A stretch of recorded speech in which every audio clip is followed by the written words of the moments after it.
Bueno, llegó el lunes. A mí no me gusta el domingo, prefiero el lunes. Así que por fin es lunes. Jorge, ¿qué tal el fin? ¿Todo bien? Bien, tranquilo, bueno. Trabajando mucho. Qué bueno. Como todos los días. Vamos a trabajar también en este lunes. Quien ha trabajado, ha hecho su tarea, es Víctor Hugo Romero. Ya desde anoche estaba lista la propuesta para hoy. Ya estamos con los lentes. A ver, ¿qué dice hoy? Hay que aprender a flotar y navegar. No va a cambiar prácticamente nada. Sube solo 10 centavitos y ustedes se escandalizan. Claro, estamos hablando del dólar, ¿no? Que va subiendo chiquitito, chiquitito, chiquitito, chiquitito, pero de aquí, a ver, más bien de aquí hacia el inicio, ¿cuánto hay? ¿Cuánto ha subido no sé el cuánto dólar? está hoy. Vos lo tendrás ahí. Vamos a ver mi aplicación. Pero empezó en 9.73, hace algo así como un mes. Acá tengo mi aplicación. Está hoy a 11.37 y la cotización paralela 11.63. O sea que la doña de la casa de cambios lo debe tener todavía más alto, ¿no? Y un poquito más. Un amigo me dijo que ahora la mejor inversión es tener dólares. No lo sabrán los bancos que han comprado dólares. Yo quisiera. Está. Porque tienes muchos dólares, tienes mucha plata, Jorge. Ah, mira, ahí está. Un día te voy a pedir un préstamo en dólares. ¿Qué te parece? 11, y yo te pago 37. en bolivianos un mes después. Ese negocio creo que voy a hacer contigo. 11.37. Ahí está. Pues es que invertir es algo apasionante. ¿Te parece una cosa administrativa, aburrida? No, es apasionante, igual que la economía. Solo que para invertir hay que tener ahorros. Y ahora lo que está sucediendo en el país es que más bien se están licuando los salarios, nuestros ingresos en bolivianos, están aumentando los precios. De esto vamos a hablar de economía en el segundo bloque. Vamos a hablar. Si yo tuviera $500 solamente, aprendería a manejarme con las criptomonedas. Yo creo que ahí hay un filón, es una cosa muy linda. Hay que estar muy encima del tema, no necesariamente trabajar de inversor, sino serlo. Pero es apasionante el tema de cómo moverle el dinero, qué te puede dar más, acciones. Es una cosa muy linda, aunque te parezca mentira. Yo vengo del fútbol, y ¿qué tiene que ver el fútbol con la economía o con las inversiones? Pero es muy creativo también. Yo vengo de encontrar mi lista de los temas y con eso nos vamos a la pausa. Aquí está. ¿Cuáles han sido los temas que más están circulando en los medios de comunicación? 4 muertos en Mina Huanuni por Jucus. Hubo un enfrentamiento, estamos lamentando muertes y, como siempre, estamos esperando los resultados de la investigación. Estudiantes retornan a clases todavía con horario de invierno. Caso oro en maletas desata polémica. ¿Por qué? Porque resulta que la persona que estaba viajando es, mira, estoy como Susanita, la persona que estaba viajando con las maletas es hermano de un compañero de la hija de Rodrigo Paz en el colegio Calvert. No sé si me seguiste, lo vamos a ver después. Video de Evo Morales genera debate judicial. Ha aparecido Evo Morales en un automóvil hablando con policías cuando todo el mundo está preguntándose qué pasa con el caso Evo Morales. Unos querrán que lo detengan, otros no. El punto es que todo el mundo se dice ¿y qué pasa con ese caso? Y Doria Medina, que dijo hasta aquí, parece que se va, realmente se va, y dice que quienes se queden en el gobierno es a título personal. De todo esto vamos a hablar a continuación y de economía y de los caminos de la industrialización. ¿Cuántas veces hemos dicho industrialización y cuánto hemos hecho? En el gobierno de Arce, que se llenó la boca de industrialización, no hubo resultados en lo concreto, nos guste o no nos guste Arce. Hoy está el viceministro Jáuregui llegando a la guarida y a él le vamos a preguntar en qué anda esto de la industrialización después de esta pausa. A ver. Si te resfrías, consigue alivio de día y descanso reparador de noche con Refrianex comprimidos día y noche. Refrianex, siempre contigo en cada momento. Cuando llueve en Prodem, ganan todos. Cuando llueve en Prodem, ganan todos. En área urbana y rural, ten por seguro que tú puedes ganar. Cuando llueve en Prodem, ganan todos. Cuando llueve en Prodem, ganan todos. Esta entidad es supervisada por ASFI. Ahora estás viendo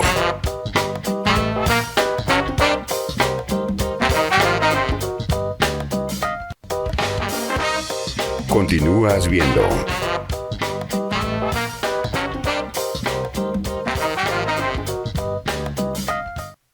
Trata la gripe y la tos seca con una cápsula blanda y efectiva. Alíviate con Refrianex Tos. Refrianex, siempre contigo en cada momento.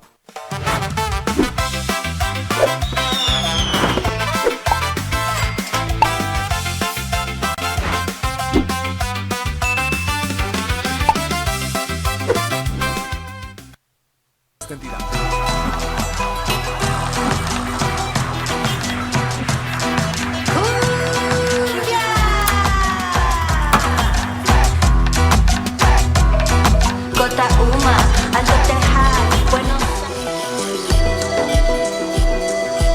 Bueno, estamos buscando la llave de la guarida, porque al que llega por primera vez hay que prestarle la llave para que saque una copia y luego llegue sin invitación. Al viceministro Gustavo Jáuregui, viceministro de Políticas de Industrialización, le tengo que decir que no encontramos la llave, pero no la necesita, porque el viceministro es amigo nuestro y tiene la llave de la amistad, aunque cuando encuentre yo mi llave, le voy a hacer una copia. Viceministro, qué gusto tenerlo acá, bienvenido. No, gracias Claudia, gracias Jorge, para mí más bien es el gusto de poder estar acá. Hace tiempo que estamos intentando. Me invitaste hace mucho tiempo y la verdad es de que ustedes saben, hemos estado en grandes labores en todo este tiempo, tratando de ordenar todo lo que ya les voy a comentar, lo complicado que está. Sin embargo, hoy vengo con buenas noticias, quería además venir cuando tenga buenas noticias, entonces creo que ya estos 8 meses de trabajo nos permiten poder generar estas buenas noticias que les voy a comentar hoy y a toda tu audiencia. Y este es el momento, porque tenés un buen anuncio para hacer, ¿no? Sí, así es. Pero antes yo reitero, es fácil irse contra el gobierno que ya pasó y no es nuestro estilo precisamente hacer leña del árbol caído, pero definitivamente hay hechos que confirman que el gobierno de Luis Arce se llenó la boca de industrialización y lo que nos ha heredado es una crisis tremenda. Hablando del actual árbol, hay que decir también que no es que estamos viviendo el país de las maravillas. Hoy queremos hablar de industrialización y preguntarle a Gustavo qué encontró y cómo está ordenando las cosas, qué ruta está teniendo. Sí, bueno, primero comentarles que efectivamente lo que encontramos fue algo muy complicado, más complicado de lo que nos imaginábamos cuando estábamos del otro lado, del sector privado. Y efectivamente hemos estado, digamos, en la tarea de tratar de ordenarlo, de poder generar cierta certidumbre también a todos los agentes económicos, al sector empresarial. Y el Ministerio de Desarrollo Productivo es uno de los ministerios que hoy, bajo el principio de eficiencia administrativa, digamos, conjuncionado lo que eran antes 3 ministerios.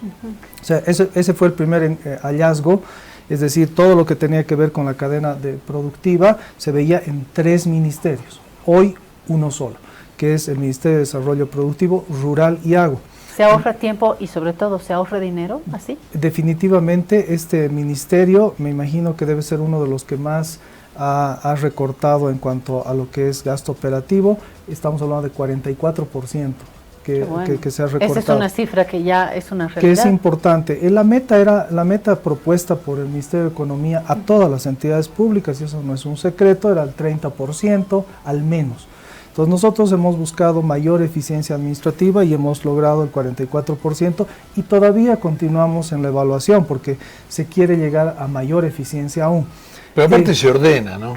Y ordenar. Dividido en 3. Claro, y es mucho más eficiente hoy sacar una política pública, una que les voy a comentar más adelante, por ejemplo, porque antes se tenía que hacer una resolución multiministerial y entre 3 ministerios era mucho más difícil poder generar una norma. Claro. Ya les digo, hoy todavía es difícil generarla con 1, entonces ya ni me quiero imaginar cómo era con 3. Claro. Entonces se está trabajando paulatinamente en poder mejorar justamente esa eficiencia y hoy somos un ministerio, 5 viceministerios y vemos toda la cadena productiva, ¿no? Desde lo que es la producción primaria, pasando por lo que es el emprendimiento, la micro y pequeña empresa, la transformación, que es la política de industrialización, comercio y logística interna, que tiene que ver con el abastecimiento y también con la exportación, y recursos hídricos y agua, que es transversal a toda la cadena productiva. Entonces, con estos 5 viceministerios, lo que logramos es poder trabajar de manera integrada, algo que también es un principio que lo hemos establecido en esta gestión, es una de las misiones y la visión de nuestro ministerio es generar cadenas de valor integradas, que es lo innovador, la parte de integradas, porque antes sí se hacía esfuerzos por cada uno de los eslabones, pero en ningún momento se logró integrarlos. Es por eso que hoy tenemos, en el caso de mi viceministerio, 15 empresas bajo tuición. De esas 15 empresas tenemos 102 plantas industriales, 56 en operación, 46... Estamos hablando del Estado, ¿no? Exacto, y 46 todavía en implementación. Entonces, ¿qué es lo que nos han dejado? Nos han dejado mucha deuda, empresas que no están pudiendo trabajar ni siquiera al 30% de su capacidad productiva, por ende, como no generan el nivel de ingresos que se esperaba, pues tampoco pueden cubrir la deuda que se les debe al Estado. Porque además han habido 2 modelos muy claros cómo ha funcionado los últimos 20 años la industrialización, que ustedes bien lo comentaban al inicio. El primer modelo, llamemos de los primeros 14 años, que era el modelo implementar una planta industrial, para ponerlo más claro, son todas las que acaban con bol, envibol, carton bol, papel bol. Esas eran implementaciones regalo TGN, es decir, no tenías que devolverle al Estado, sino que implementabas la planta, millones de millones. Apadrinada por el Estado. El Estado lo cubría esa inversión inicial, y digo inversión inicial porque después de un par de años que funcionaba la planta, le inyectaban además capital de operaciones. Quiere decir que no se autogeneraba los ingresos necesarios para poder cubrir el capital de operaciones. Entonces se ha hecho un despilfarro ahí de dinero, la verdad, claramente muy alto, ¿no? Bueno, al inicio me parece, lo siento Jorge, al inicio me parece lógico, ¿no? Como a un niño al que uno le da educación, lo lanza, y cuando tiene su diploma, hijito, anda a trabajar y te mantienes tú mismo.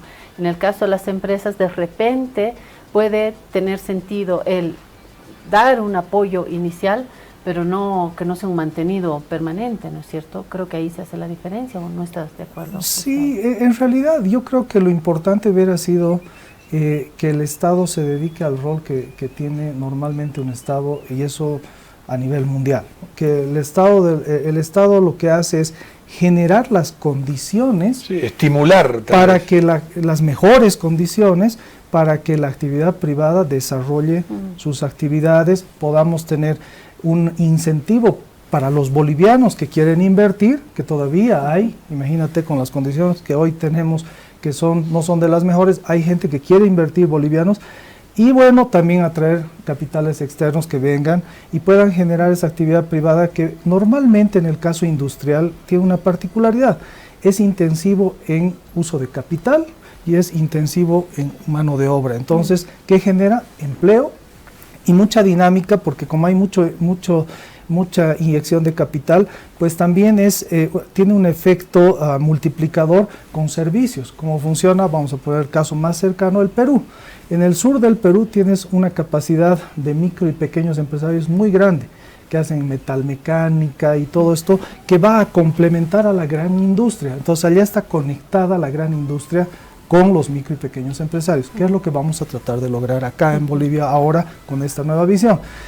Pero lamentablemente cuando ya te metes al ámbito empresarial privado, pues lo que generas es una competencia desleal. ¿Por qué? Porque el Estado es regulador, o sea, pone las condiciones, claro, pero también es actor. Entonces genera la susceptibilidad si voy a ser juez y parte, si voy a ser un buen papá y voy a tratar a todos los hijos de la misma manera. Sí. Ahora yo lo que te quiero preguntar es esto. El gobierno anterior, a ver, la idea no era mala, era industrializar para sustituir importaciones. O sea, desde el punto de vista teórico es muy lindo. Pero había creado para este fin 170 empresas, una cosa así. Y no importa si el número no es 170, pongamos que fueran 130, pero ¿qué pasó con esas industrias? Bueno, ahí viene justamente porque además no somos el único ministerio que ha heredado empresas. Ese es el caso de hidrocarburos, minería, obras públicas, hasta el Ministerio de la Presidencia tiene también tiene su parte también, que es el dolor de cabeza hoy en día, que estamos buscando una viabilidad, porque lo que queremos hacer es justamente eso, buscar una viabilidad con lo que tenemos. Creo que es muy liviano agarrar y decir simplemente vamos y lo cerremos.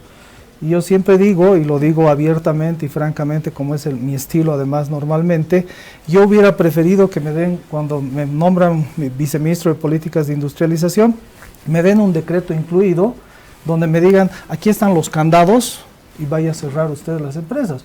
Pues por supuesto yo respaldado en eso hubiera ido a cerrar mis dolores de cabeza y hoy me estaría dedicando a generar esas condiciones para el sector privado para que inviertan, pero ese no es el caso.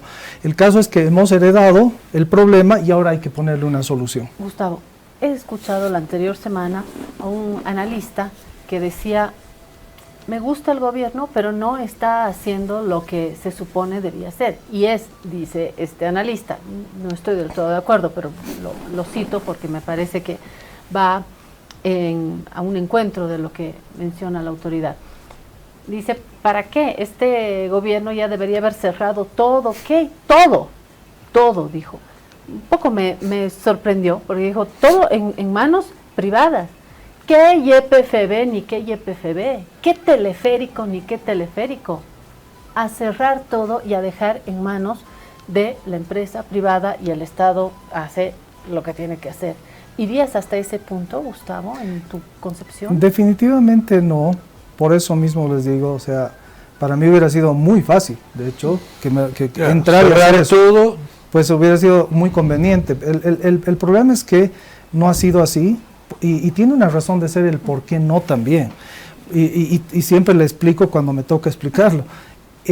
Existe una inversión en estas diferentes empresas de los diferentes rubros. En dos modelos, como les decía. Uno, el modelo regalo, pero que al final ha sido recursos del Estado, de esos 15.000 millones de dólares que se generaron en su mejor momento por reservas internacionales. Finalmente, aunque ha sido regalo, ha sido una inversión de parte del Estado, no hay obligación de devolución en esos casos, pero hay pues una responsabilidad hasta lógica que uno tiene que pensar que eso no puede ser que el día de mañana simplemente explote la planta y desaparezca y todos nos olvidemos de que existía.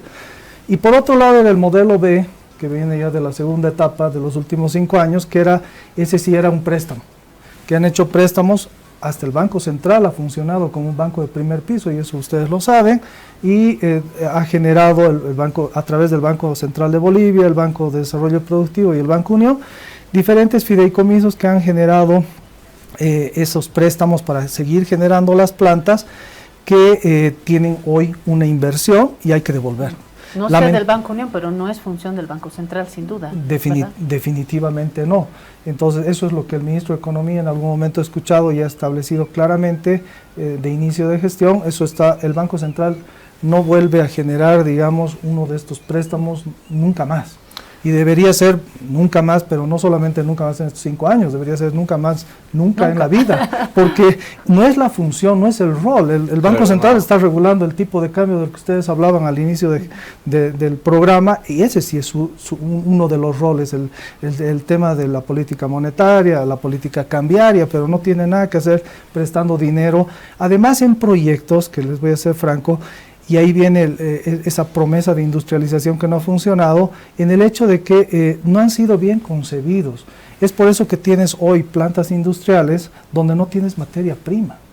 Tienes una planta de papas fritas en el Alto, pero no hay papa. Está muy linda la planta, ¿eh? Yo ya he visitado a varias de las, no, las 102, todavía no me ha dado, pero... ¿102 eran? Son 102, pero 46 todavía en implementación y 56 operando, solamente bajo tuición de mi viceministerio. Entonces, yo ya he visto algunas y efectivamente tienen ese problema. La planta está muy bien hecha, muy bien implementada, en muchos de los casos seguramente sobredimensionada en cuanto al costo y la misma infraestructura, pero lo más básico, no tienes la materia prima para poder producir, en este caso papa. Por eso viene el tema de nuestra nueva visión de integrar cadenas de valor, porque si tú quieres hacer papas fritas, pues lo primero que tienes que hacer es trabajar en el eslabón primario para que haya papa bajo las características necesarias y los volúmenes que necesita la industria. Ahora, quiero volver para atrás, ¿no? 102 plantas, bueno, ¿en manos de quién están? ¿Están produciendo? Algunas se cerraron, se van a cerrar las que quedan. ¿Cómo es el panorama? Las 56 que están operando han sido implementadas todas bajo alguna de las empresas estatales que hoy existen en Bolivia. Estamos hablando de EMAPA, la empresa boliviana de alimentos EVA, el CEDEM, que es un servicio, el Senatex, Insumos Bolivia. Pero todo eso del Estado. Entre algunas que les puedo nombrar. Entonces, estas empresas lo que hacían era, a través de estas empresas, que son entidades descentralizadas, pero bajo tuición de algún ministerio, en este caso de estas que les menciono, del nuestro, lo que hacen es, se les encarga la implementación. Entonces, ellos van e implementan una planta. Caso, vamos a poner uno para que la gente lo entienda, en el caso del CEDEM, por ejemplo, el CEDEM ha implementado la planta en Chuquisaca, que es de botellas de vidrio, que se llama Envibol. Entonces ahí se ha hecho una inversión y esa planta, que es el modelo 2, tiene que devolver ahora al Estado lo que se ha invertido en esa planta. ¿Quién la administra? Tiene una gerencia que administra, que está a cargo del CEDEM. O sea, esa gerencia tiene dependencia directa del CEDEM. Y si al Estado actual no le interesa, al gobierno actual no le interesa una planta, ¿no la puede ofrecer a la empresa privada? Justamente ese es el problema, porque han dejado muchos candados normativos que impiden poder hacer justamente ello. Y el primero es la famosa ley 466, que es la ley de la empresa pública, que tiene sus características muy bien establecidas al modelo económico que se profesaba estos últimos 20 años, que es apostemos a la inversión pública para sectores productivos. Entonces, ese es el problema, ese candado normativo nos impide, entonces tenemos que trabajar en el nuevo modelo y en la nueva legislación que nos permita. Lo que va a plantear otro problema por los desequilibrios que se van a dar en el legislativo, pero no quiero quedarme sin que el viceministro nos cuente 2 novedades que vamos a explicar ahora y que creo que le pueden dar un impulso interesante, ¿no? Así es, y justamente tiene que ver con la nueva visión del gobierno, basado en los 7 ejes estratégicos del plan de gobierno, y básicamente tiene que ver con una política pública que la acabamos de aprobar mediante resolución ministerial, como les decía, una sola resolución, que es de un solo ministerio, que tiene que ver con el nuestro, que aprueba un programa de fomento a la competitividad industrial. Primera vez que en Bolivia, he revisado antecedentes, que existe un programa de estas características y básicamente ha sido trabajado a partir de que nosotros desde el primer día 1, hemos comenzado a articularnos con los diferentes rubros del sector industrial, tanto privados como también públicos que los tenemos bajo tuición. Entonces, bajo esa visión, lo que se ha tratado de generar es un plan Y en ese plan estaba, dentro de ese plan, que tiene que ver básicamente con mejorar la competitividad del sector industrial, se ha generado este programa. Y tiene además una razón de ser. Históricamente, el Producto Interno Bruto Industrial nunca ha sobrepasado el 16% respecto al Producto Interno Nacional, el general. Sí, sí. ¿Es un porcentaje bajo? Entonces es un porcentaje bajo, Sí. es un porcentaje bajo si quieres hablar ya de resultados, porque eso es importante. Podemos profesar muchas visiones, todo, pero hay que medirlo con números. Claro. Y el número El resto del 84 se debe llenar con minería. con otros rubros, Con- hidrocarburos claro, con el en su campo. momento. Entonces hoy Pero la industria 16% es bajo, yo diría. ¿Qué quiere decir, perdón Gustavo, qué quiere decir esa competitividad mejorada, digamos? ¿Es una competitividad más leal, más justa? Sí, a ver, tiene que ver primero con cambiar el modelo, porque claramente nosotros vamos a apostar estos 5 años por el sector privado, porque entendemos que el sector privado es quien genera justamente esa inyección de capital necesaria y también genera el tema del empleo. Y a partir de ello lo que vamos a hacer es tratar de generar con este programa una mayor competitividad al sector general, al sector industrial, utilizando también la capacidad instalada que tiene el Estado. Por eso les decía, lo que hoy es un problema que hemos heredado, hay que transformarlo en una oportunidad. ¿Seguro? ¿Cómo Por eso, podría ayudar? porque hoy tenemos 56 empresas que están operando, plantas industriales que están operando, y eso quiere decir que si bien no son productivas hoy, están máximo al 30% de su Pero capacidad pueden serlo. productiva, pero tienen potencial a hacerlo, si es que sabes manejarla bien. Entonces lo que vamos a hacer es esa capacidad instalada, también volverla complementaria a la actividad privada. Por eso hablamos en este programa de competitividad industrial de alianzas público-privadas, pero adicionalmente, en el caso de nuestro ministerio, nosotros hemos aumentado un actor más, que es comunitario productivo. ¿Qué significa esto? Muchas de estas plantas hoy han generado un ecosistema en diferentes lugares del país. Vamos a poner un ejemplo. San Julián. En San Julián estamos por terminar una planta que es procesadora de aceite de soya. Estamos a un paso de poder completarla, nos han dejado también bajos recursos, lo cual ha imposibilitado hacer esto en poco tiempo. Sin embargo, sabemos que en la zona hay muchos productores, micro, medianos, pequeños productores del rubro de la soya, que lo que son pequeñas asociaciones comunitarias que también tienen iniciativa de poder industrializar sus productos. Entonces lo que queremos es justamente volverlos a ellos también parte del negocio, y que sea el Estado, que no puede perder su capacidad de accionaria de las plantas. ¿Por qué?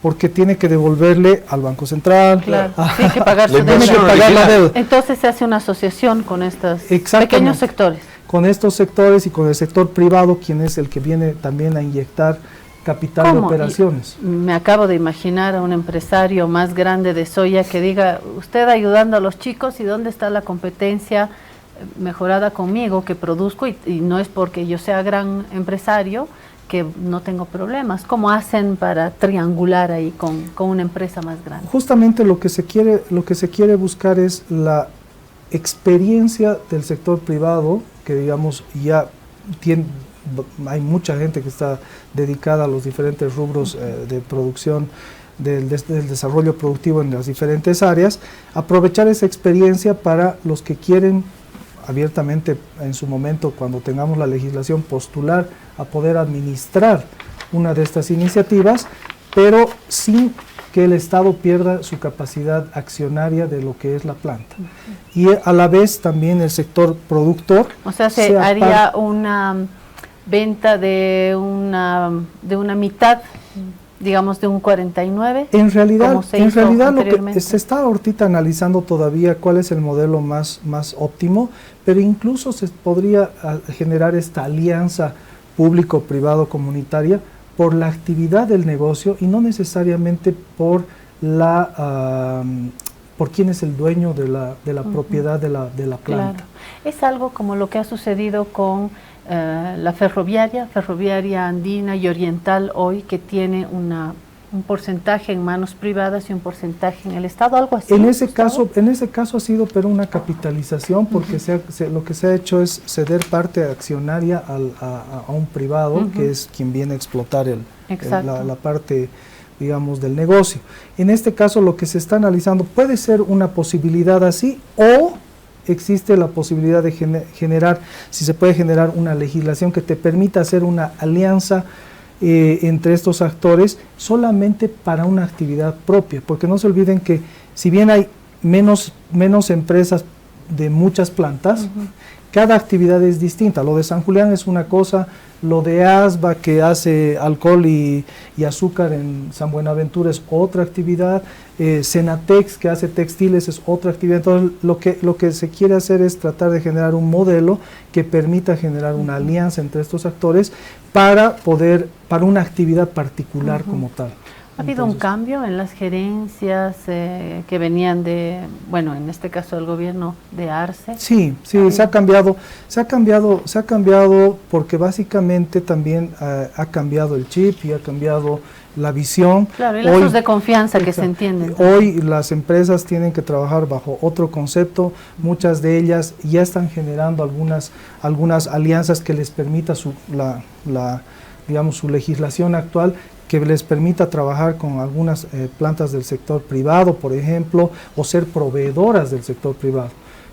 Caso, por ejemplo, en Bivol, que hablábamos, hoy ellos proveen al sector privado botellas, a los vitivinícolas que hacen el vino en el sur del país, a algunas otras empresas privadas, sé que no puedo dar nombres, pero algunas otras empresas privadas que requieren generar, por ejemplo, las botellas que vemos ahí, justamente es la empresa pública que está proveyendo. Qué bueno. ¿Y dónde está la diferencia de la anterior gestión? Que pueden creer que esa empresa no proveía a las empresas del sector privado por un tema netamente porque no congeniaba. Ideológico. Hoy hemos hecho de que pues las empresas, por supuesto, hagan negocios entre la empresa pública y la empresa privada, porque si no, definitivamente lo que estás haciendo es restarle posibilidad de producción e ingresos a esa empresa pública. Al margen de en qué color ideológico está cualquier gobierno, creo que todos estamos de acuerdo en que se desea una buena relación entre un gobierno, el más socialista o el más liberal, y la empresa privada, ¿no? Creo que es lo más deseable. Así es, y para ello también va a ser importante poder generar la instancia donde te sientes a conversar estos temas que tienen que ver de competitividad. Y este programa hoy nos permite, dentro de lo que establece justamente, nos permite la creación y conformación de un Consejo de Competitividad Industrial. Y ese Consejo de Competitividad Industrial van a participar todas las organizaciones empresariales que representan a los diferentes rubros industriales, llamemos farmacéuticos, alimentos y bebidas, y bueno, todos los diferentes rubros del sector industrial, y también algunas organizaciones productivas. Ahí es donde viene el tercer factor de comunitario productivos, que también van a ser partícipes de la mesa, porque hay que reconstruir la confianza entre actores. Ahora, para escoger a los actores, me imagino que entran en contacto con la Cámara Nacional de Industrias, van a relacionarse con instituciones. Exactamente, como no podemos trabajar con todas las empresas porque sería una mesa muy grande, obviamente estos están representados por sus organizaciones empresariales. A nivel nacional está la Cámara Nacional de Industrias. A nivel departamental tenemos cámaras de industria y comercio, en algunos casos están separadas. Y de la empresa privada de manera general también. De la empresa privada, de la Confederación de Empresarios Privados, las diferentes, hay por especialidad también, hay cámaras especializadas por rubro. Por ejemplo, voy a poner un caso como el caso de la Cámara de la Industria Farmacéutica de Bolivia, CIFABOL.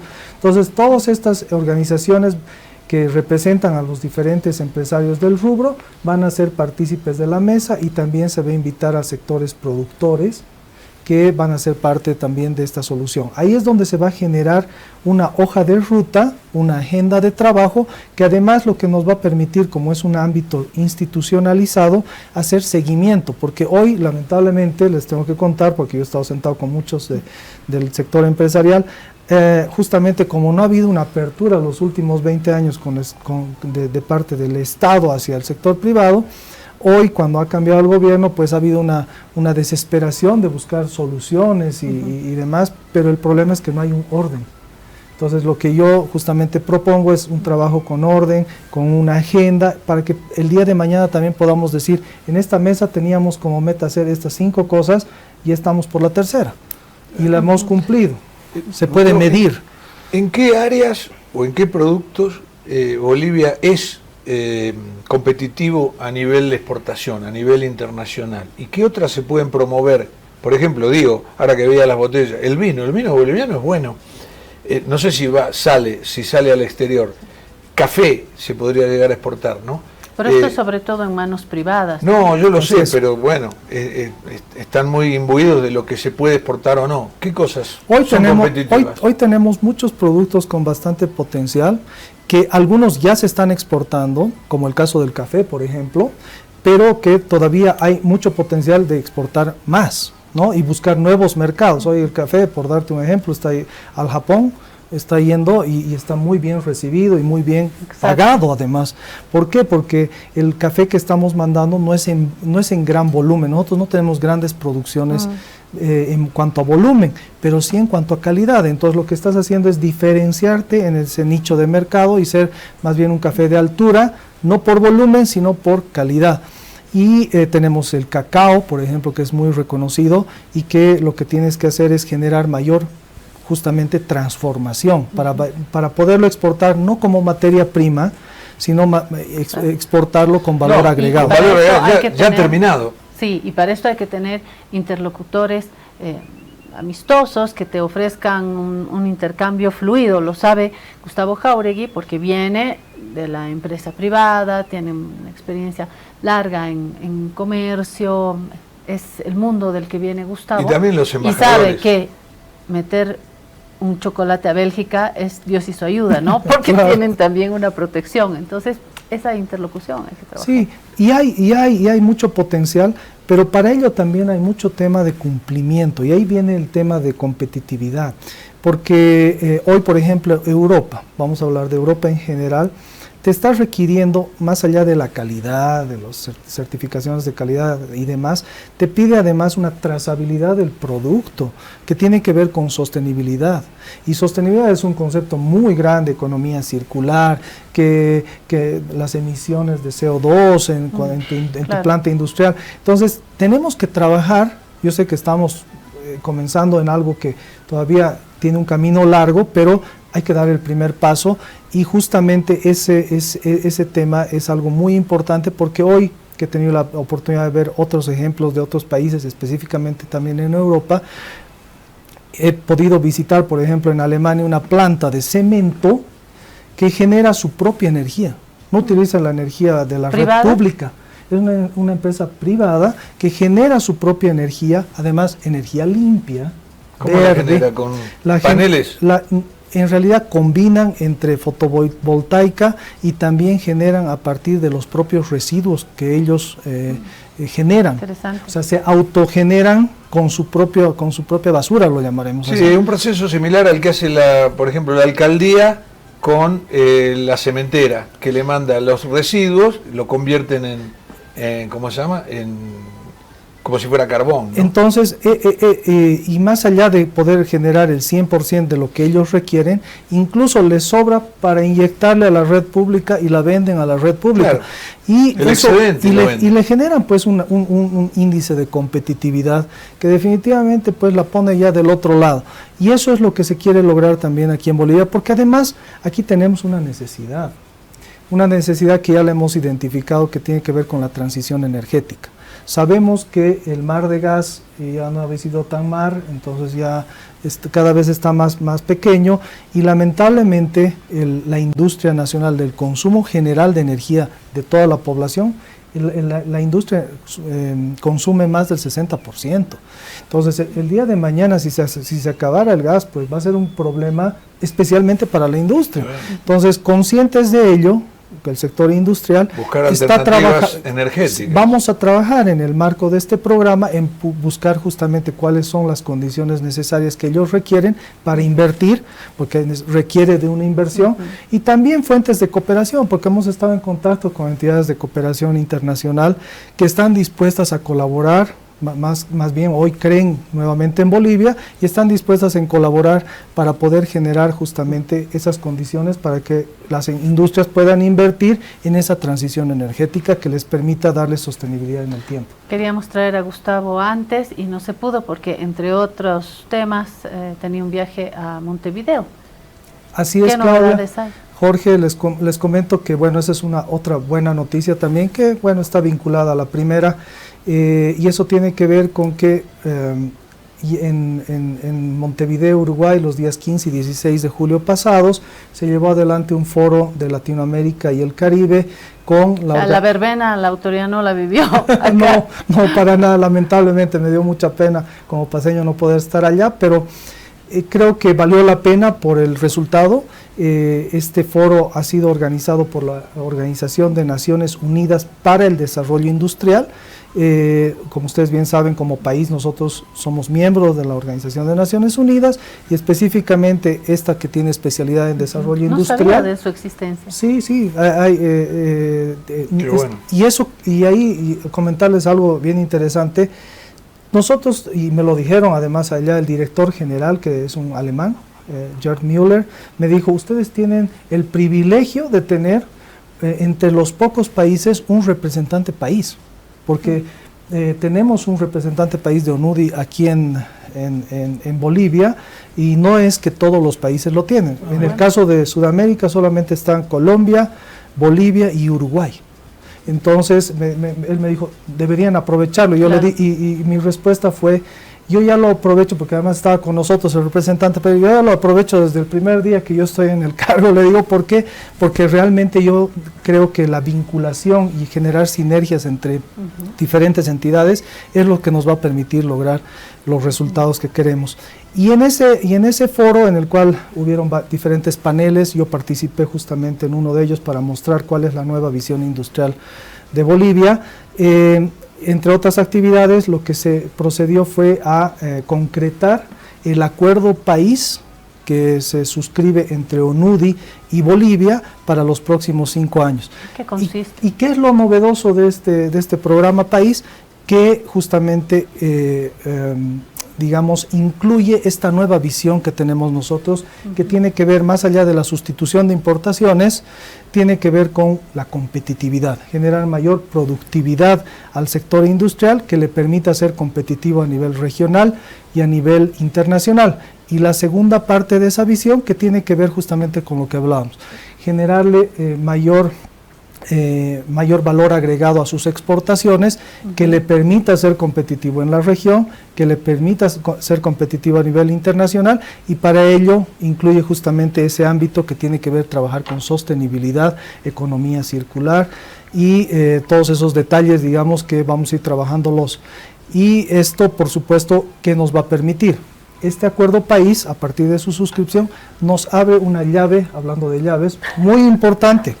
Esa llave que nos va a abrir es justamente poder encontrar fondos de cooperación, que especialmente tanto requerimos hoy en día en estos temas de economía circular, sostenibilidad, competitividad, procesos de innovación y demás, y también financiamiento.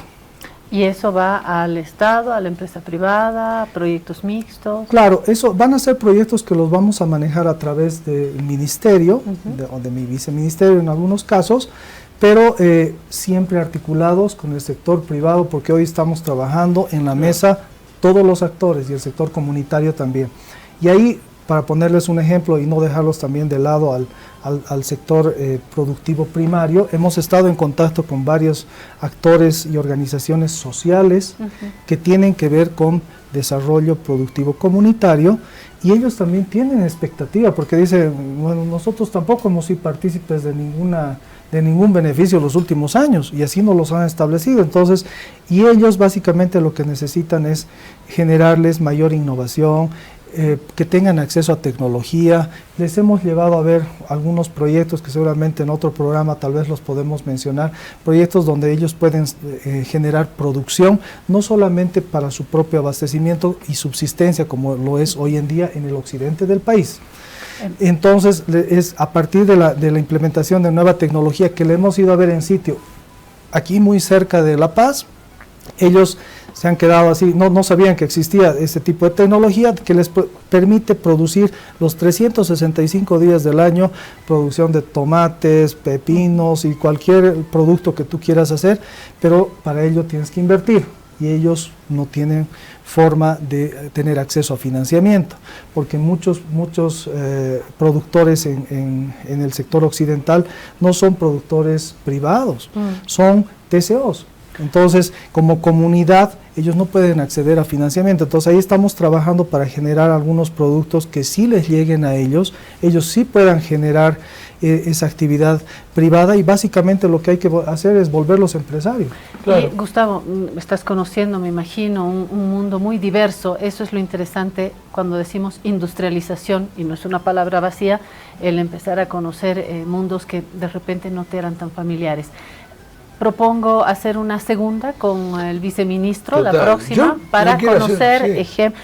Ya nos tenemos que ir porque nos está esperando ya nuestro siguiente invitado, pero yo propongo que hagamos una cita con el viceministro para conocer ejemplos. A partir de ejemplos me quedó la interrogante de cómo va a continuar esta triangulación empresa, Estado, pequeños productores, ¿no? Si nos acepta Gustavo, podríamos. Pues definitivamente, muchas gracias más bien por la invitación. Me encantaría y de hecho quiero venir ya la siguiente vez también con algunos resultados concretos. Sí. Esto de que nos habla siempre el presidente, pues realmente a mí personalmente me lo marca, porque a mí me gusta ser una persona pragmática y espero que en el próximo programa que venga venir con algunos resultados concretos y decirles, este programa del que habíamos hablado en el anterior programa, pues ya está funcionando, estos son los primeros resultados, este jueves es el lanzamiento, que quedan cordialmente invitados también, y a partir de ello, por supuesto, también ver cómo vamos a ir avanzando en este proceso de la nueva visión de la industrialización en Bolivia. Bárbaro, yo le lanzo el tema y que nos lo conteste en la próxima, que es Bolivia en el Mercosur, porque ahí se abren posibilidades también muy grandes para Bolivia, ¿no? Así es, y tiene que ver, si nosotros nos volvemos competitivos, por ejemplo, ya te lanzo una primera respuesta, si trabajamos y tenemos resultados en el marco de este programa de competitividad, por supuesto no le vamos a tener miedo a ser miembros plenos del Mercosur, porque una de las disyuntivas justamente era ello, ¿cómo vas a ser miembro y cómo le vas a hacer frente a la producción del Brasil? Entonces, bueno, pero hay mucho por hablar al respecto. Gracias, Gustavo Jáuregui. La siguiente, vemos los ejemplos. Nos vamos a la pausa porque ya está acá Omar Velasco y tenemos varias preguntas también sobre economía. Comenzamos la semana con el lente económico, ya volvemos. Si te resfrías, consigue alivio de día, descanso reparador de noche y fortalece tu sistema inmune con Refrianex sobres día y noche. Refrianex, siempre contigo, en cada momento.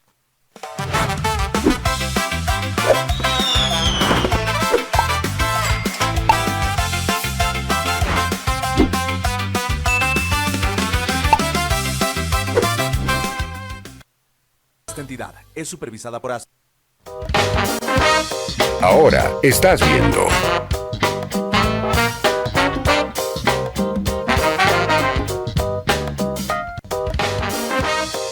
Continúas viendo.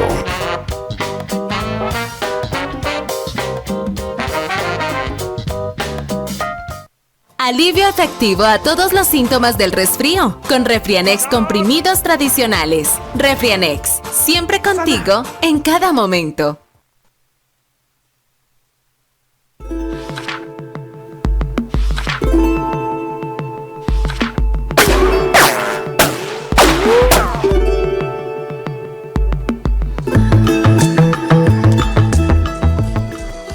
Bonnie and Clyde, porque llegó nuestro amigo Omar Leal con La Guarida, dueño de La Guarida y dueño de la explicación hoy de lo que está pasando, ¿no? ¿Por dónde entrarías, Jorge, al tema? No, bueno, el tema del dólar, ¿no? Sí. Porque hoy la estimación era 11,63, una cosa así. Voy a verificar. Entonces ya estamos casi dos bolivianos arriba. Aquí está, 11, la cotización oficial unificado 11.37 y la paralela 11.60. Yo decía que la doña o el don en la casa de cambio Claro. la sube. Estamos virtualmente, ahí lo tenemos, 2 bolivianos arriba de cómo comenzó el valor referencial, que era 9.73, en el término de ¿qué? De 27 días, un mes casi. Entonces es bastante. ¿Por qué? Porque esto significa más del 20% ya casi. Es un 15 en realidad, y bueno, aprovecho para saludarlos a ambos. Mira, paradójicamente, Jorge, se cumple un mes ahora desde que se ha implementado el régimen cambiario. Y claro, lo que uno advierte es que, bueno, habían economistas muy entusiastas que decían que no, que el dólar iba a subir o bajar, te hablaban de que era una devaluación suave. Jorge, el tiempo nos ha dado la razón y este ha sido un tema simplemente de entender qué está pasando detrás del movimiento del tipo de cambio. Pero mira, básicamente son casi 2 bolivianos, como tú bien señalas, en este mes. Omar, una línea. El ministro de Economía dijo hace horas que en los próximos 10 días se va a estabilizar. Y tu colega, también economista, Gonzalo Chávez, dijo que va a tender a subir. Entonces, ¿quién tiene su regalo? ¿Perico o Lalo? Yo creo que los dos, y te lo voy a explicar. A ver. Mira, el propio ministro decía, de Economía, de que a este incremento del precio del dólar se le llama en la jerga económica overshooting o sobrereacción del tipo de cambio. O sea, hay una suerte de nerviosismo. El ministro utiliza un término para decir, hasta que la gente no entienda cómo funciona el dólar flexible, el precio va a seguir subiendo. Lo ha hecho de una manera total y absolutamente... despectiva. Claro. Entiendan pues, lo dijo. Bueno, él dice de que el dólar, de que él ha hecho un cálculo supuestamente y que la moneda podría devaluarse hasta un 30% antes de llegar a este proceso de estabilización. Entonces, como decía Jorge, estamos ahorita más o menos en 17% de devaluación.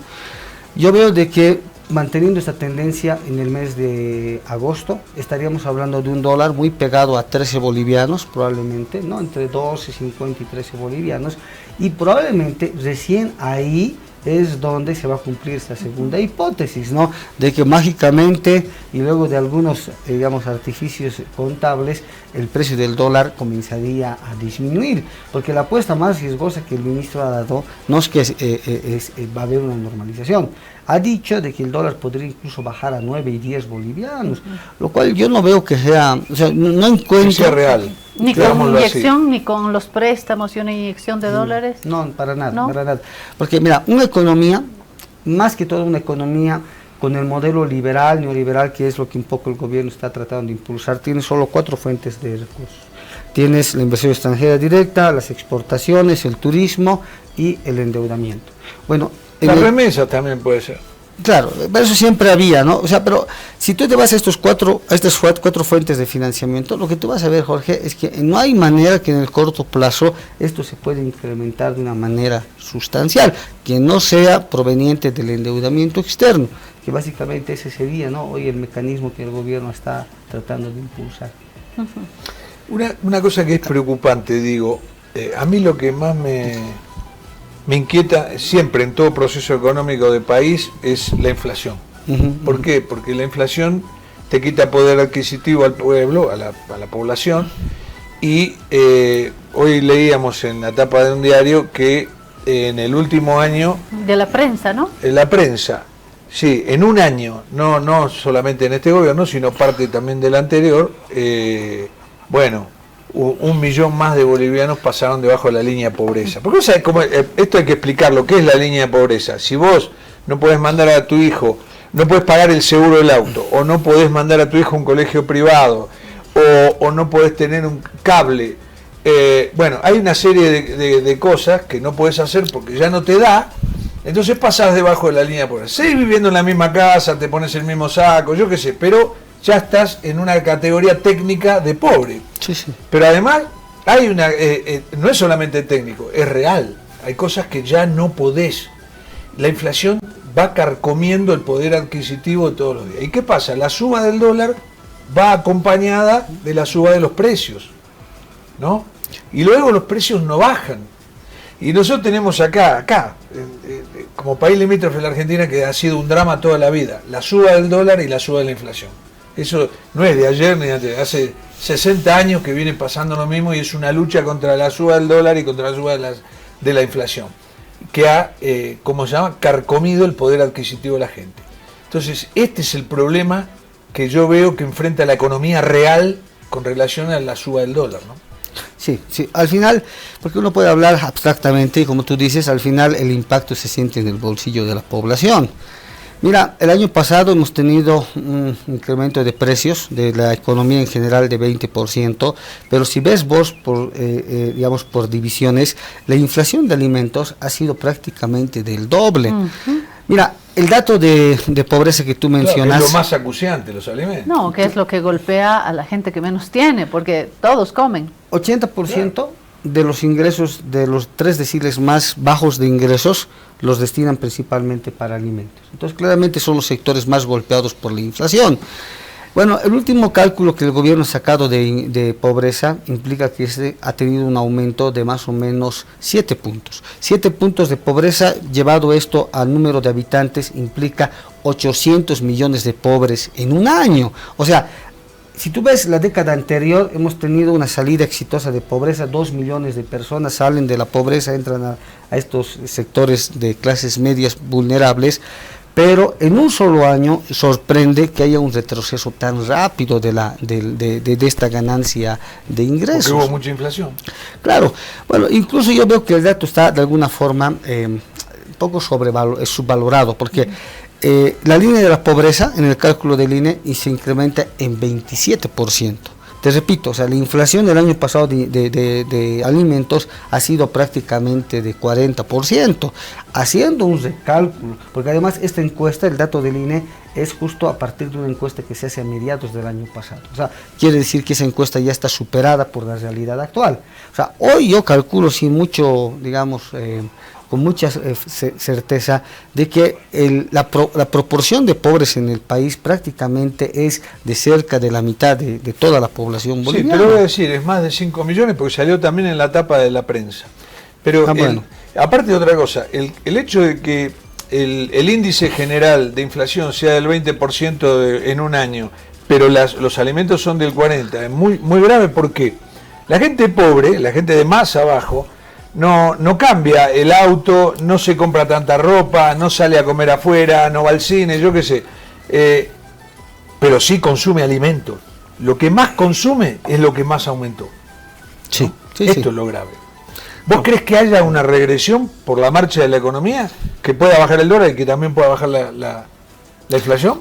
Mira, la perspectiva del dólar está trayendo dos cicatrices o dos grandes problemas colaterales. El primero tú lo has identificado muy bien, es esta inercia inflacionaria, retroalimentación entre devaluación e inflación. Porque no solamente es que el dólar esté subiendo de manera disimulada todos los días, sino que además todos los precios de la canasta básica están comenzando a moverse en la misma dimensión. Ya han subido el precio de los bienes importados, ya están subiendo también los precios, por ejemplo, de materiales de construcción. Pero bueno, está también, por ejemplo, el precio de los servicios básicos, porque electricidad, el tema de agua potable, y ahora han dicho que también se va a flexibilizar los incrementos para la tasa de aseo urbano. O sea, todo esto... Lo dijo Doc Weiler, de algún lado, dijo el alcalde, tiene que salir el dinero, como ha incrementado el precio de los hidrocarburos, hay que pagar más a la empresa, entonces de algún lado tiene que salir. Y yo dije, ¿de dónde? ¿De dónde? Ah, ya sé, de mi bolsillo. Y así parece que se está... Es que la economía hay que entenderla como un todo, ¿no? Es como una madeja, todo está concatenado. Si te aumenta el transporte, vos tenés que aumentar el precio del pan, y si aumenta el precio del pan, el otro tiene que aumentar el impuesto o lo que fuere. Entonces, ahí es donde empieza ese proceso que se va llevando todo hacia arriba, ¿no? Claro, porque es que, y aquí el gran problema, como te digo, volviendo un poco al análisis cambiario, es que si la gente cree que el precio del dólar va a seguir subiendo de forma sistemática, por supuesto va a comenzar esta histérisis colectiva que estamos comenzando a ver nuevamente en los bolivianos. Lo que va a provocar es que la gente vaya y trate de refugiarse al dólar como un mecanismo de defensa. Eso básicamente lo que genera es mayor acentuación de la escasez de dólares, porque no hay dólares en el mercado, la gente ve que el precio del dólar sube, bueno, va a tratar de buscar un precio del dólar aunque sea un poco más alto con tal de contener esa pérdida del poder adquisitivo, porque esta tendencia va a ser, Jorge, que todos los meses tu salario pierda un 10, un 5%. La gente que vive de un alquiler o de 2 alquileres, tiene 2 casas que le sobran. Bueno, hay mucha gente que es así y vive de eso. Claro. Tampoco es que sean millonarios. ¿Qué puede hacer? Se le va cayendo el valor. Se le va cayendo. Y eso ya es ya algo que en el tiempo se vuelve pues inmanejable, porque o sea, incrementar el costo de los precios de los alimentos y bajar el poder adquisitivo del ingreso solo va a generar mayor conflictividad en el país, ¿no? Ahora, para ir encontrando soluciones, amigos, barra enemigos, porque ya Samuel Doria Medina dijo, hasta aquí llegué, yo me voy a pedir los papeles del divorcio, quien se quede en el gobierno va a ser a título personal. De hecho, voy a leer en unos instantes el tweet de, sí, que lo tenemos acá, marcadito para hoy. Está también un grupo de analistas que tampoco simpatizaron con el gobierno del MAS, o mejor dicho, con la política económica, con la visión. Hace unos instantes estábamos con el viceministro de Políticas de Industrialización, que nos decía, se cambió de chip, se dio la vuelta la página y estamos en otra. De acuerdo, hay muchos analistas que, sin tener ningún tipo de nostalgia del modelo del movimiento al socialismo, en su versión Morales, en su versión Arce, hoy dicen, hay hechos que no están sucediendo en la economía. No podemos flexibilizar el dólar sin poner un colchón, un abrigo, en el marco de lo que el gobierno quiere hacer, en el marco de lo que ha planteado. ¿Dónde se está equivocando? Y hago referencia, claro, a las críticas de Samuel Doria Medina, de otros actores, el propio Tuto Quiroga, ¿no?, que también es un firme crítico a las políticas del gobierno de Rodrigo Paz. Yo creo que el gobierno recibe críticas de todos lados, tanto de los sectores, vamos a decir, conservadores del país como de los progresistas, por obviamente razones diversas. Bueno, desde el lado, digamos, del conservadurismo liberal en el país, lo que le han dicho es que las medidas no son suficientes, el ajuste fiscal no ha sido inmediato y obviamente las reformas estructurales que tienen que venir con el conjunto de leyes no han llegado todavía a discutirse en la Asamblea. Entonces, todo eso implica necesariamente una suerte de pérdida de credibilidad prematura de parte de las autoridades. Y obviamente del otro lado lo que también hay que ver es que han hecho promesas de campaña que claramente no las han cumplido hasta el día de hoy. Mira, te decía, o sea, este régimen flotante surge sin un respaldo de dinero, de recursos para poder generar cierta seguridad en la gente que el precio del dólar podría eventualmente mantener una trayectoria estable. Eso yo creo que es un problema en la construcción de la metodología de cálculo, porque impide de que el gobierno tenga cierto control en el tipo de cambio, es decir, que hoy las fuerzas del mercado son las que determinan el precio del dólar. Solamente lo que ha hecho es generar más bien mayor especulación financiera, porque esta subida del dólar es total y absolutamente injustificada, porque responde simplemente a los, yo creo, a estos intereses comerciales, pero también financieros, porque hay algunos bancos que están influyendo en el precio del dólar. Sí. ¿Cómo? ¿Cómo están influyendo? Bueno, porque en realidad esto es pues una devaluación que yo le llamo pactada, Jorge. Mira, o sea, todos los días hay este ruedo cambiario donde los bancos van y compran los dólares a los importadores. Mira, Jorge, cada día los bancos están realizando una sobrecompra de dólares. Compran más dólares de los que están asignando a los importadores, pero además lo están haciendo a precios cada vez más altos. ¿Por qué? Y bueno, porque yo creo que la tendencia es a que el dólar vaya a subir. Sigue subiendo. Claro, Pero esto no es porque hay escasez de divisas, repito, o sea, de nuevo volvamos al punto inicial. Hoy hay más dólares en el sistema financiero que se están vendiendo de los que se están comprando. Esto está generando una sobrecompra de dólares en el sistema que debería, en realidad está provocando esta subida del precio, porque es una cuestión, yo creo, de expectativas que los productores están tratando de generar en la población. Ahora, si el gobierno quiere bajar el dólar, puede salir y decir, bueno, ¿cómo se llama? Vendo dólares y bajo el precio, pero es que no tiene dólares. ¿Es así? Claro, es que yo creo que el gobierno ha tratado de resolver el problema de la escasez con este famoso acuerdo con el Fondo Monetario, del cual podemos un poco ampliar en el análisis, pero sí. Yo veo, Jorge, que el gobierno no tiene una estrategia de estabilización del precio del dólar que no sea llegar a las puertas, tocar las puertas del Fondo Monetario. Exacto. No ha mostrado a lo largo de estos tiene sus condiciones. No se dice en la izquierda, lo dicen los propios economistas liberales que dicen, llega la suegra, dice Gonzalo Chávez, bueno, ¿no? y la suegra pide a amante, porque ahora están de ñañas con el gobierno. El expresidente del Senado, Óscar Ortiz, cuestionó al gobierno por no haber aprovechado el apoyo, dice, prácticamente del 100% de la Asamblea Legislativa. Dice Ortiz, no se ha tenido el mínimo interés del gobierno nacional de formar parte de una coalición política que permita asegurar las aprobaciones parlamentarias. Y luego el líder de Unidad, Samuel Doria Medina, dice, desde hoy, lunes 27 de julio, Unidad Nacional y el gobierno de Rodrigo Paz seguimos caminos separados. Así que el tío se va. La razón es principalmente ética, dice Doria Medina. Ahí está, mira. Compartimos muchos aspectos de la ideología del gobierno, pero nos molestan sus formas de hacer o no hacer las cosas.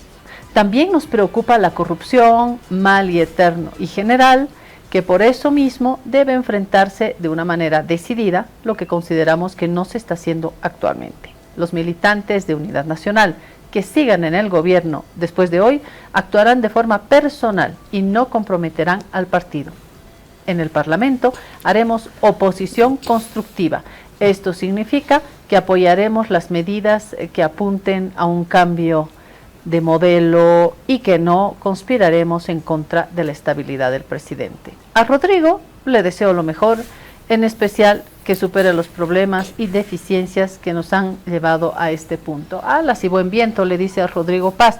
Digo yo, si viene el divorcio con el tío Samuel, más bien que con el tío Sam, está bien Rodrigo Paz, porque sí tiene el apoyo de Estados Unidos, pero se va el tío Samuel, con el tío Tuto jamás contamos, y ni qué decir de los sectores demandantes que han sido calificados de terroristas, narcotraficantes, salvajes, personas que no han respetado los derechos humanos al margen de cuánta razón o no, de los excesos o no. Lo cierto es que este campo popular que ha demandado no va a ser su amigo. Samuel Doria Medina se va, Tuto Quiroga nunca estuvo. ¿A quién va a invitar a su cumpleaños, Rodrigo Paz? Es mi pregunta. Al FMI, porque se ha dado cuenta que en esta lista de amigos se está quedando cada vez solo. Mira, primero el mensaje de Samuel Doria Medina es pues claramente una muestra, un testimonio de este romance, de este matrimonio de cerca de 9 meses que no ha llegado ni siquiera al año, porque claramente él negaba su vínculo directo, su participación directa dentro de la estructura de poder y de las políticas que se venían aplicando. O sea, este no es más que el testimonio de que Unidad Nacional, Alianza Unidad, ha estado cogobernando durante este tiempo.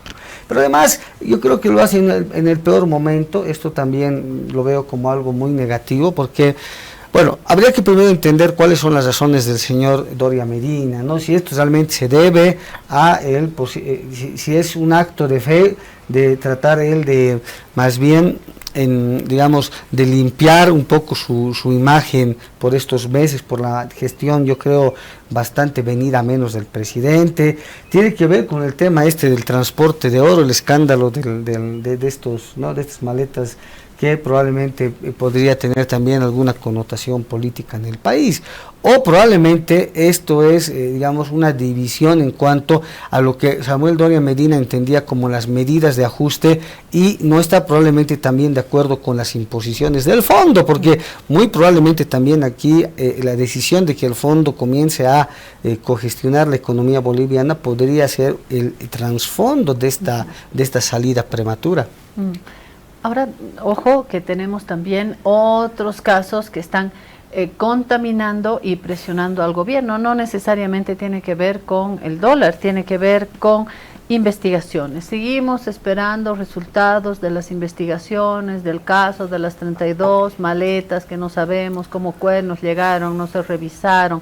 Seguimos esperando los resultados finales de la investigación sobre las cajas fuertes del narco Yesca, dice Tuto Quiroga Marcet, porque resulta que eran cajas fuertes vacías, eran 2, después eran más, después no, sí que no. Seguimos esperando los resultados. Seguimos esperando los resultados de las investigaciones sobre la madera con droga, que hasta ahora no tenemos en esta investigación conjunta con Chile los resultados concretos. Seguimos esperando la investigación también en torno al caso de Luis Arce, que ha comenzado ya la autoridad legal a llamar a declarar. Y ahora vamos a tener que esperar los resultados de la investigación de 400 kilos de cocaína en cisternas. ¿Sabían eso? Yo me entero ayer y digo, Dios mío, estoy despierta, Claudia. La Gendarmería Argentina secuestró cerca de 400 kilos de cocaína ocultos, no en madera, no en maletas, no en cajas fuertes, en 2 cisternas con placa boliviana destinadas al transporte de combustible. Es decir, son hechos que están complicando mucho al gobierno. ¿Sumaste lo de las maletas con oro? No sumé, porque ahí yo les tengo que volver a decir. Jorge me miraba con los ojos así cuando yo, como Susanita, le decía que otro elemento que complica es que la persona detenida que estaba queriendo trasladar estas maletas de oro es el hermano del compañero de la hija de Rodrigo Paz en el colegio Calvert, y hoy en las redes esto está siendo muy comentado. ¿Prueba algo? No, pero es algo que se va a comentar ciertamente. O sea, un joven del colegio o el hermano de este joven, todo muy raro, todo muy comentado, ¿no? No, pero aparte el desenfado con que saca un pasaje, va con 4 maletazas infernales, no sé si las vieron, muy moderna, muy linda, con ruedas, unas ruedas así, y llevaba casi 200, un poquito más de 200 kilos de oro, que con destino a Dubái. Y iba normalmente, o sea, no intentó ocultarlo ni nada. Entonces, eso también genera una sospecha, ¿no? ¿Cómo es esto? Alta desconfianza, falta de transparencia, el siniestro de los billetes B, de la serie B también. ¿Se acuerdan del avión? También estamos esperando eso. Y sí. De la gasolina. Eso quedó en la nada, definitivamente. O sea, realmente, como bien decía Claudia, hay una lista muy grande, sí, de hechos todavía. Y ojo, no me quiero olvidar del expresidente Luis Arce, porque la Fiscalía ya ha citado a declarar a exministros y exautoridades del entorno cercano del presidente Luis Arce por una investigación vinculada a presuntos delitos de corrupción, tráfico de influencia y legitimación de ganancias ilícitas. Hay implicados que fueron autoridades. Puedo leerles algunos nombres. Aquí está. Entre los citados se encuentra el exministro de Justicia y exprocurador general del Estado César Siles Bazán, ex ministro de Economía Marcelo Montenegro, ex procurador general del Estado Ricardo Condori, ex jefa de gabinete del Consejo de Ministros Fabiola Consuelo Salazar, ex viceministra y ex embajadora María del Carmen Almendras Camargo, que había renunciado a su última función en la Alcaldía de La Paz. También fueron citados José Luis Rodríguez Zapatero, ¿les suena? María Gertrudis Alcázar Jiménez, Ana María Ospina, Mariano Uldarico, Martín Carranza González. Madre Perdón, mía. quiero agregar una cosa. ¿Sabían lo de la caja fuerte de Zapatero, no? No, cuéntanos. ¿Más cajas fuertes? Entre Sí. maletas y cajas. Yo. Le encontraron a José Luis Rodríguez Zapatero, ¿no? La semana pasada esto. Sí. Otro escándalo en Rodríguez España. Zapatero. Le encontraron una caja fuerte con joyas por valor de 1.300.000 euros. Es una manchita más para Zapatero, ¿no? Porque Zapatero está involucradito en algunas cosas. Y está complicando a una serie de exautoridades, ¿no? Claro. Bueno, todo esto es lo que está circulando en el actual gobierno. Esto, Omar, usted dirá, ¿por qué le cuentan a Omar si él vino a hablar de economía? Esto genera un clima político, pero social también, de desconfianza que impacta en un gobierno que está siendo golpeado en la popularidad del presidente, en las críticas a su política económica, en nuestros bolsillos, que también afectan a la confianza que tenemos en nuestros gobernantes, y genera un circuito de desconfianza política por estos escándalos que tienen que ver con la corrupción, por nuestra inestabilidad económica. Entonces, más los divorcios, ¿se está generando un mal momento para Rodrigo Paz o estoy siendo muy pesimista? Yo creo que se le viene una tormenta perfecta si no logra, digamos, reencauzar esta situación. Hoy hay una tensa calma porque estamos todavía en el famoso en el estado de excepción. Del estado de excepción, quiere decir que todavía le queda un tiempo, digamos, de gracia. Yo creo que el presidente Paz debería en principio hacer una reestructuración de su gabinete. Creo que es un pedido generalizado, tanto desde la oposición como dentro de las propias filas ¿Sabes cuál es el del tema? gobierno. No te quiero interrumpir, pero esto es como, viste, cuando tu equipo va mal y pierde, y vos decís, o empata uno, por ahí ganó, y vos decís, hay que cambiar al técnico, y alguien te dice, ¿y a quién traes? Claro. ¿A quién traes? Si no hay técnicos. Y esto pasa lo mismo, me parece. Este es un tema, ¿no? Se Claro. te va Lupo, se te va Espinosa, se te va Aramayo, ¿quién entra? De Lupo todavía no se confirmó, ¿no?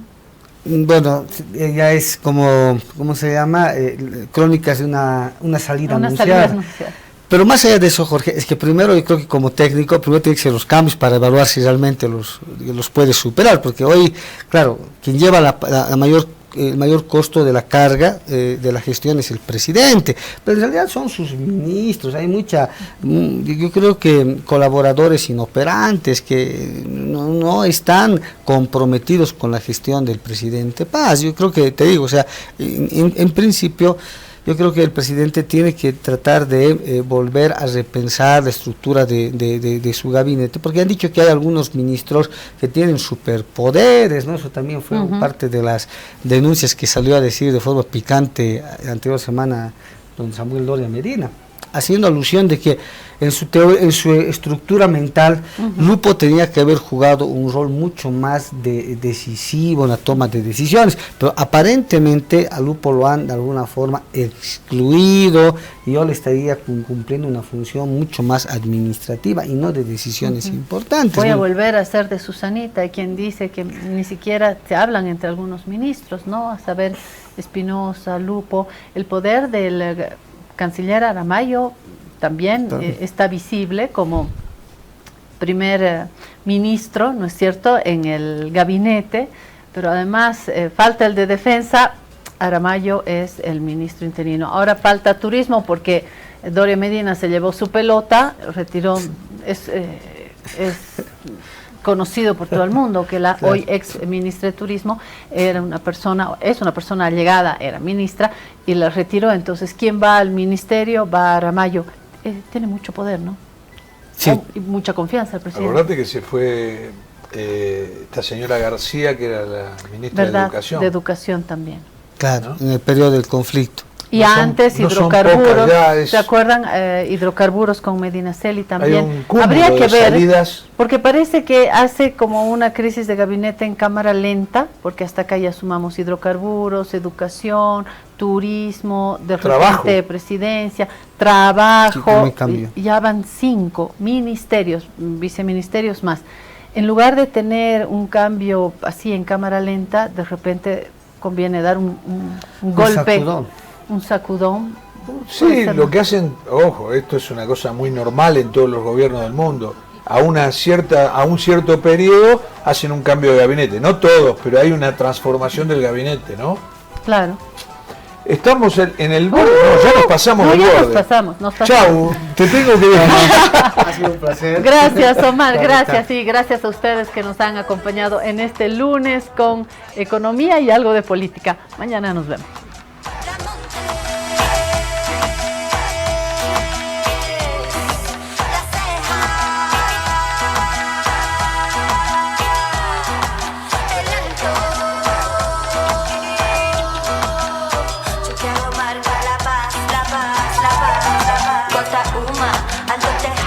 Buenos Aires, centro de La Paz, Achachicala, Achumani, Chasquipampa, Obra, Estrado Pérez, Miraflores, Pampajasi, Villa Copacabana.